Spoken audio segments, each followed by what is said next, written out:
Joe, you filming? Oh. Hi everyone, welcome to another episode of Crystal Cast, and we're excited that we are in a different room, and Yes. the light is perfect, the view is amazing, and yeah, we're really happy to be here. Good to see you again, Juan. We've got a lot to discuss today. Yes. All right, Ross. So let's continue with the conversation that has been in the air lately in everyone's mouth, and it's the whole subject of the implementation of the strategy by the Department of Home Affairs Yeah. and the visa hopping. What is it all about? Yeah, look, and I think, we spoke about it in our first episode that the majority of our podcast is going to be covering the migration strategy. So, and so this particular episode is going to focus more on the news that's been announced recently by the Department of Home Affairs. But I just want to to go back on student visas, for example. Now, I think what's happening at the moment is that the new genuine study test has been implemented, and the idea behind it was to allow students to study without having to prove any secondary factors that aren't relevant. So, for example, their intention to return home and things like that. But what is happening in reality, and we did cover this in our earlier episode, I said we need a couple of months to see what's going to happen. The reality is that there's just been a mass number of refusals. Yeah. We're getting contacted by visa applicants, we're getting contacted by migration agents, lawyers, education agents, and what seems to be happening is, look, I think it is a bit of a political football that's happening. Obviously, there's housing crisis, inflation and so forth. So I think there is a little bit of pressure on the government to assist in that particular instance, and unfortunately students are the ones that are being sort of targeted. And that's why we are seeing genuine study tests being applied a little bit too literally, and seeing student visas being capped. Now, the actual number hasn't yet been announced, but I would imagine that this would be done by way of a legislative instrument, so it wouldn't have to go through Parliament. You would just release an instrument to say that this is how many visas can be granted per year. Now, it's important also to note that a cap can be changed as well. So because it's an instrument, if we need more or less students, it can be increased or decreased. So whatever the number is going to be on 1 July, that's not going to be set for the entire year. So I don't want people to panic and think, oh, does that mean it's the end of the student visa program? No, not necessarily. It just means there's going to be a restriction on it. And yes, so all of this has been the department and the media have been using this phrase of visa hopping. Yes. So that they're trying to define what's been happening among so many students where they have chosen to go from a tourist visa onto a student visa, and then to another student visa, and then to another student visa. So it's like this visa hopping creating what they also call the indefinitely or permanently temporary status of students. But I think also the problem with that is, and again, this is sort of my take on it, visa hopping, well, it implies that people are misusing the visa. And I think that's a little bit incorrect, because at the end of the day, if you are able to apply for another visa, as long as you meet the legal criteria, you should be able to do that. And I also think that based on the decisions that we see that are coming out from the Department of Home Affairs, there hasn't been policy guidelines in relation to how all of this works. And it is very unfortunate, because again, what's going to happen is that the delegates are going to be interpreting the legislation literally and not sort of taking into consideration any other relevant matters. And look, sometimes it is necessary to lodge another student visa. So what, for example, and we need to see the instrument, so we need to see how the legislation is going to look. But what happens, for example, if a student genuinely deferred a course? Yeah. So that's an issue. So Yeah. would there be some sort of exemption to be able to apply? It is also interesting because visitor visas, they do allow you a maximum period of 3 months study. So why is it a problem that a person applies for a student visa? Yeah. So it's just, I suppose there are slight inconsistencies between what's being delivered to the press Yeah. versus what's being delivered to the delegates. And just to maybe digress a little bit, but yesterday you and I were preparing a submission for a character case, and there's a new direction that's been introduced. The policy advice manual hasn't even been updated. And the reason why I bring that up is because, again, you know, you've got the government that's rushing out with all this legislation, but the actual legislation itself or the guidance around it isn't even updated. So when we were doing our submission, we had to sort of say, you know, the policy isn't updated, it still refers to the old direction, but we're addressing a new direction without any policy guidelines. And I do think it is a problem because this is going to impact so many visa applicants. And if you're going to make a decision that's so drastic, there needs to be legislation ready, there needs to be policy ready, and there needs to be proper training done for the case officers so that they understand how it works. 100%.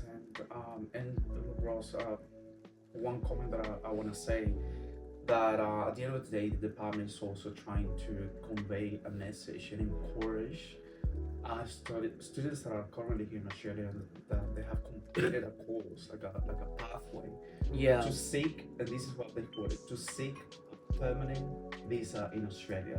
Like, instead of just being those people becoming permanently temporary residents of Australia, they are now saying, okay, you either seek for a permanent position, look for skilled employment, or you have to consider departing the country. So in a way it's good because it's pushing people for something bigger, for something, you know, because you and I have been witness of a lot of students that unfortunately they don't know what they want. Having completed already 3-4 courses, you see that they want to jump to another one completely different. They don't have like a pathway, but still they want to stay here permanently.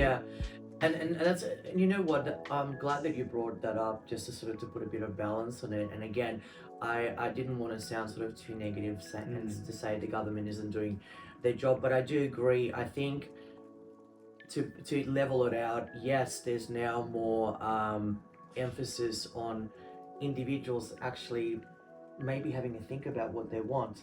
I was having another consultation with a student yesterday, and he wanted to study a course.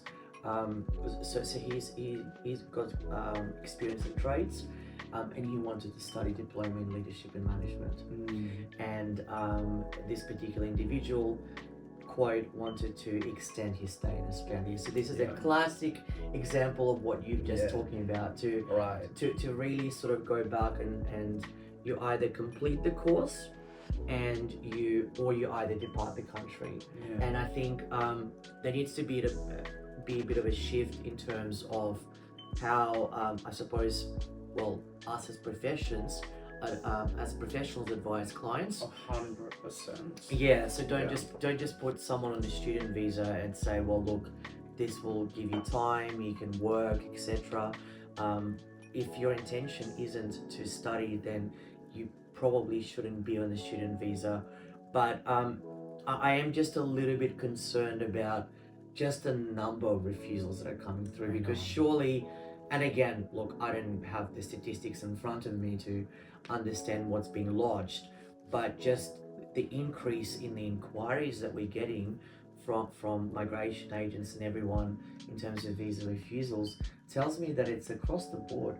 We have you know, education agencies working on our floor, and even I've had conversations with them in the hallway, and they're saying, there's, you know, mass refusals that are happening. So it is a bit of a balance act, I suppose, and hopefully the government has a strategy in terms We of will see. We will see. yeah, in terms of how they're going Because- to implement this Yeah, strategy. because in saying that, again, I just want to say it is time to plan and to make sense on those plans, because also the department announced that they are going to limit temporary graduate visa holders for being able to apply for a student visa on shore, and apparently as well visitor visa holders. Yes, So yes. they are yet to release the instrument on how this is going to be implemented. But again, the message is plan ahead and just my message to students and to migration agents,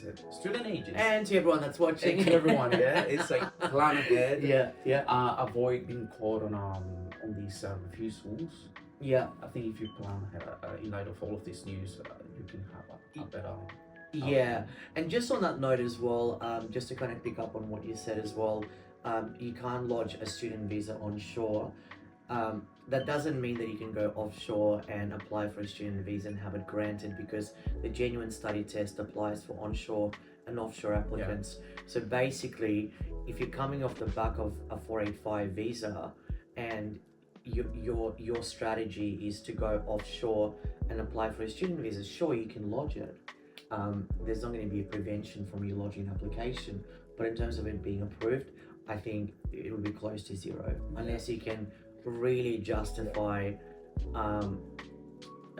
studying something that's at a higher level, or as we've talked about before in our podcast, certain professions do require you to have a particular qualification in order to progress further. So if you could demonstrate that your career basically can't progress until you get that qualification, I think that would be the only exemption in my view, when it would be appropriate to then go offshore, apply for a student visa and come back and finish your studies so that you can continue to develop your skills. But if it's just going to be going from one course to another without sort of a substantive reason, I don't think that's going to work. It doesn't matter whether you're onshore or offshore. Yeah. So Juan, what's our message in relation to all of these changes that have been announced in the last few days? I know, yeah. I think, Ross, the message here is mainly plan ahead. I think it is time to, for students and for student agents, immigration agents, and everyone involved in this, to make a solid plan. Yep. A plan that makes sense. Yes. Sit down, take your time, think about what you have completed, what you have done, and what is the logical progression that is going to help you at the end, right? Exactly. Yeah. And also be realistic about what you're going to do in terms of your course, and don't leave things to the last minute. Yeah. I think that's really, really important. I think it's very important as well to plan and work on your genuine temporary interim student. Think about it, document it. Like if you're gonna justify it, think that you are on an interview with a decision maker in front of you, Yeah. and he's gonna be asking you, okay, well, why are you choosing this course? How is this making sense in your career progression? Yeah. Yeah. Exactly. How are you gonna use it back home? And not only throw one or two lines, like make a solid document. Yeah. Yeah. And that's and it goes back to planning, and even think about maybe going to a job interview. Imagine that you're being interviewed, and that's again, not to scare people, but you're going to be asked questions. Why do you want to do this? What's your experience? So if your experience doesn't align with what you're going to study, it's not going to make sense. If you came in for a job interview and you've got no experience in terms of what you're applying for, you're not going to get the job. Exactly.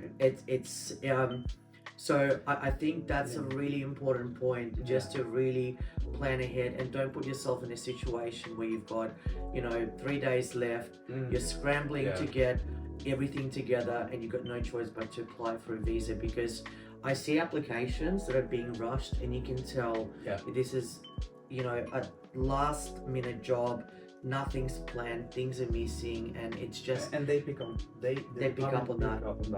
And I like the analogy you were using, Ross, and again, you're so good at in analogies, but it's like a job interview. for a job interview, you prepare for it. You get ready for that. You have to treat a student visa application like a job interview. Yeah. Make it ready, gather your documents, and put everything like concisely and in a way that makes sense. Exactly. So, to give an example, you know, if you are in the trades and you then are thinking of studying Diploma of Leadership and Management, I'm not saying that you shouldn't, but have a think about, ask yourself the question, how is that going to make sense? Yeah. And if you're able to answer that question, then sure, you can go ahead. But sometimes when you ask yourself that question, you might step back and think, actually, it doesn't make sense because it doesn't apply to my career. It doesn't apply to what I'm doing right now. It's not going to help me in my career. So you've essentially made a decision on your application.